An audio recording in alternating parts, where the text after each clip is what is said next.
ये है 1914 का यूरोप। चमकता, विकसित, पर भीतर से टूटा हुआ। जर्मनी, फ्रांस, ब्रिटेन, रूस, हर देश गर्व में डूबा है। पर यह गर्व जल्द ही अभिमान बन जाएगा। बर्लिन की फैक्ट्रियां, लंदन की गलियां, वियना के राजमहल और पेरिस की चमक दिखती है।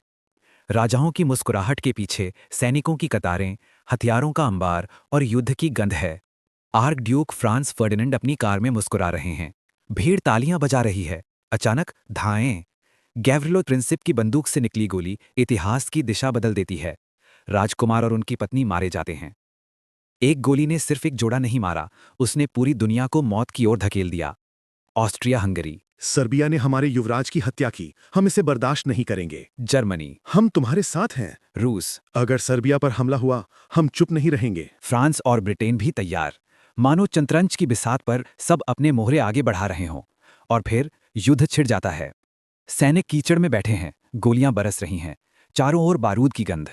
सिपाही राजेश कहता है, हम घर से हजारों मील दूर हैं, लेकिन मौत तो यहीं भी वही है। एक अंग्रेज साथी मुस्कुराता है। ये धरती अब किसी की नहीं, बस लाशों की है। रात होती है। सैनिक चुपचाप पत्र लिखते हैं अपने घरों को। माँ, अगर मैं लौट न सका तो मत रोना। अब युद्ध केवल यूरोप तक सीमित नहीं।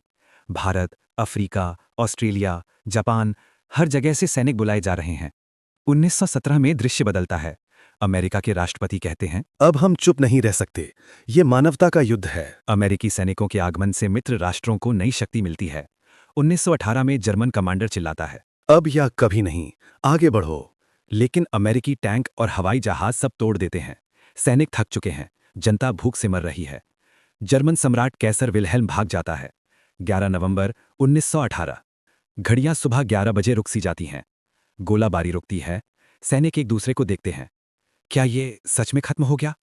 फ्रांस का प्रतिनिधि कहता है, जर्मनी ने यह युद्ध शुरू किया। अब इसे इसकी कीमत चुकानी होगी। जर्मनी पर भारी जुर्माना और अपमानजनक शर्तें थोप दी जाती हैं। युद्ध तो खत्म हुआ, लेकिन जख्म अभी बाकी थे। इन जख्मों से ही पैदा होगी एक नई आग, द्वितीय विश्व युद्ध। खाइयों में बिखरी बंदूकें, सैनिकों की कब्रें और बच्चों के आंसू दिखते हैं। प्रथम विश्व युद्ध ने हमें सिखाया, जीत किसी की नहीं होती जब दुनिया ही हार जाती है।